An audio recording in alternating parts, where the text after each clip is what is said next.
डालते हैं तो जैसा बीज होता है वैसा ही वो पौधा होता है। बीज ही घून लगा हुआ है। अगर बीज ही सड़ा हुआ जमीन के अंदर डालेंगे तो क्या वो बीज से मजबूत पौधा निकल सकता है क्या? हमारी सनातन धर्म में इसीलिए गर्भाधान संस्कार को सबसे प्रथम संस्कार कहा गया है। जो हम इसे समझें, जीवन सुखी हो जाएगा, जीवन में किसी चीज की कमी नहीं रहेगी।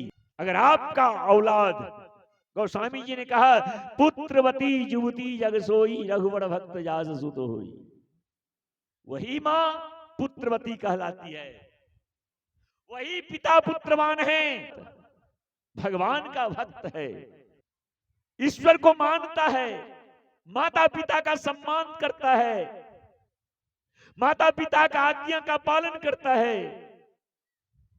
वही मां और वही पिता पुत्रवान और पुत्रवती है। 4 पुत्र का जन्म हो गया, 4 बेटा हो गया, और उसके मां बाप दर दर के ठोकर खा रहे हैं।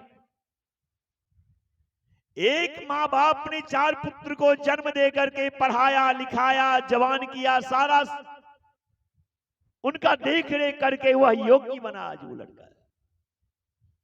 और 4 पुत्र मिलकर के एक माता पिता का वह सेवा नहीं कर पाता, वो माता पिता का सम्मान नहीं कर पाता, फिर वो मां पिता कैसे पुत्रवान और पुत्रवती कहलाएगी? क्योंकि यह इसलिए हुआ क्योंकि बच्चे में आपने वो गर्भाधान संस्कार सही से नहीं किया। ये प्रमाणित है इस बात, गर्भाधान संस्कार नहीं हुआ उसका। नहीं तो जो शक्ति, जो क्योंकि आपके द्वारा उसका जन्म हुआ है ना, आप ही का तो सारा संस्कार उसके अंदर विद्यमान। फिर आज आप रो रहे हैं क्यों? क्योंकि आपने जो हमारे वेद शास्त्र की जो मर्यादा है, वेद शास्त्र की जो वाणी है, आपने उसे अंगीकार नहीं, जिसके कारण आज इतना बड़ा समस्या समाज के सामने है।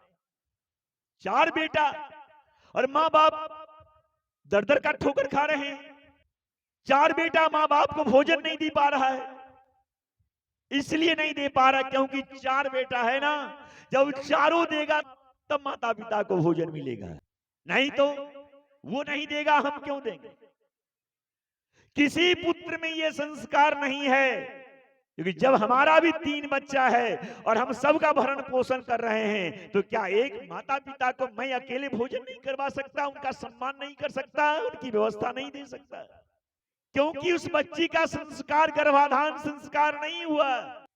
आप भागवत सुनते रह गए, हिरण्यकश्यपु का दृष्टांत, प्रहलाद जी का दृष्टांत सुनते रह गए, लेकिन मनन कभी आपने नहीं किया, मनन ही नहीं किया। अरे जब तुम प्रहलाद जी के जन्म कथा और हिरण्यकश्यपु का जन्म कथा, ये दोनों जन्म कथा को जब तुम समझ जाओगे ना, तो समझ में आ जाए गर्भाधान संस्कार होता क्या है, गर्भाधान संस्कार होता क्या है। हिरण्यकश्यपु हिरण्याक्ष का जन्म क्यों, कैसे वो राक्षस क्यों बना?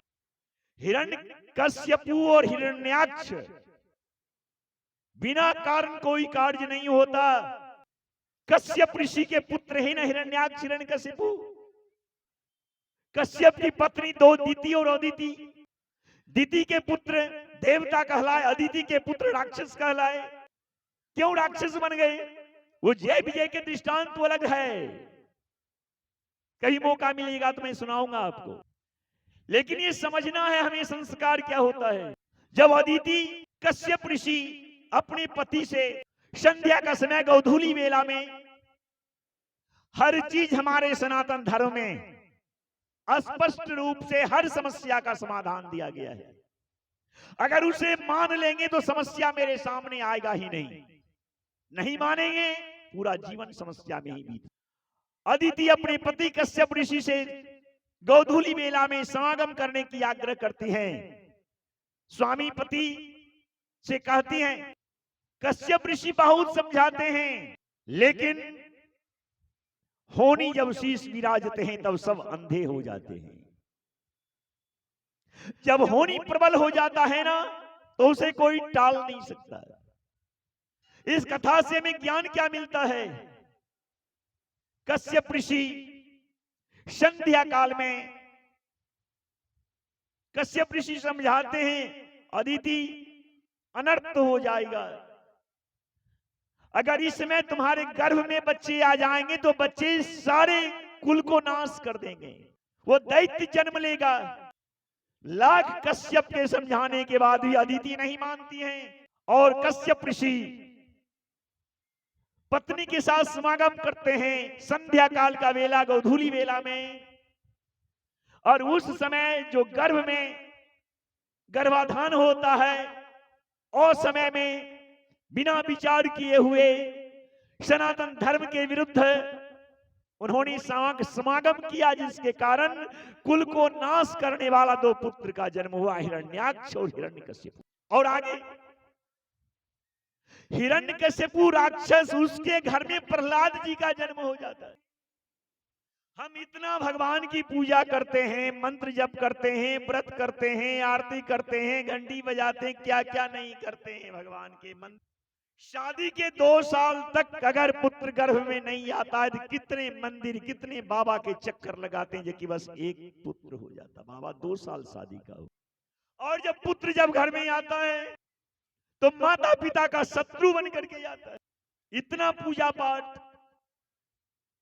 इतना सत्य कर्म करने के बावजूद भी जो हमारा पुत्र मिला वो पुत्र कैसा हमारा शत्रु। और हिरण्यकश्यपु जो भगवान से द्वेष करता था, राक्षस कुल में जिसका जन्म हुआ था, भगवान को अपना शत्रु मानता था, उनके घर में प्रहलाद जी भगवान का अंशावतार क्यों? ये गर्भाधान संस्कार है। अगर शास्त्र सम्मत विधि से अगर गर्भ धारण होगा, जो शास्त्र निर्देश देता है, आज भ्रूण हत्या होता है, आज मां के पेट में बच्ची को जहर दे करके मार दिया जाता है। ये दुनिया का सबसे बड़ा पाप है मानव जीवन के लिए, इससे बड़ा कोई पाप नहीं है। अगर कोई मां अपनी बेटी को पेट में जहर दे करके भ्रूण हत्या कर देती है, मार देती है, तो पहले अब वो जान लें कि 7 जन्म तक पुत्र सुख उन्हें कभी नहीं होगा। 7 जन्म, क्योंकि आपने निरपराध को आपने मारा, उसका कोई अपराध नहीं है उस बच्ची का। जरा सोचे ना, जब वो जन्म ले लेगी तब आप नवरात्रा में खोइछा दे करके पांव रांग करके दुर्गा जी मान करके भोजन कराएंगे उस बच्ची को, दुर्गा हो जाएगी। जब धरती पर आ जाएगी आपकी बेटी आती है तो नवरात्रा में चरण छू करके अपनी बेटी को प्रणाम करते हैं, साक्षात दुर्गा है, साक्षात काली है, साक्षात लक्ष्मी है। और वही दुर्गा जब पेट में रहती है, लक्ष्मी, डॉक्टर कह दिया अल्ट्रासाउंड करवा लिए, पता चल गया पेट में तो बेटी है, तो तुरंत जहर दे करके। इससे बड़ा कोई पाप है धरती पर? क्या वो क्या बिगाड़ी थी आप? क्या वो धरती पर आना, वो रो रो करके कहती है माँ माँ हमें भी आने दो, माँ मैं कुछ भी नहीं मांगूंगी, मैं सूखी रोटी खा करके घर में रहूंगी माँ, कभी कुछ भी नहीं मांगूंगी। लेकिन निर्दयी माँ, कहा जाता है कुपुत्र हो जाए तो कुचिदपि कुमाता न भवति। पुत्र कुपुत्र हो सकता, माता कुमाता नहीं होती। और यहां माता अपनी बेटी को जहर दे करके मार देती, कहते हम गरीब हैं। अरे आप जिस लक्ष्मी को जन्म के बाद आप दुर्गा नवरात्रा में भोजन कराते हैं लक्ष्मी मान करके, उसी बच्ची को पेट में जहर दे करके मार देने वाला व्यक्ति कभी जीवन में सुखी हो सकता है? अगर आपको यकीन नहीं हो मेरे भाई, तो आप मेरे पास एक से एक व्यक्ति आते हैं ना, आपके सामने चाहे वो कितने भी बड़े अपने आप को मान लेंगे, लेकिन हमारे सामने उनको खुलना पड़ता। बड़े बड़े डॉक्टर के यहाँ जब आप देखेंगे तो उनके घर में जितना बीमारी है ना, उतना बीमारी साधारण आदमी के घर में नहीं है जितना डॉक्टर के घर में। डॉक्टर बीमार है और असाध्य बीमारी है उनके यहाँ। ब्लड कैंसर है, वो ब्लड चेंज करवाते हैं अमेरिका में या इंग्लैंड में जाकर के करवाते हैं। वो ये सब कुछ क्यों है? हम अपने ये सनातन वैदिक धर्म से अलग होते जाते, वेद पुराण शास्त्र को मानते ही नहीं। जब हमारी सनातन धर्म में कहा गया है भ्रूण हत्या सबसे बड़ा पाप है, तो कम से कम इस पाप से तो बचें। कैसे बचेंगे? जब सत्संग सुनेंगे आप। इनमें से बहुत सारे आदमी गरुड़ पुराण सुने होंगे।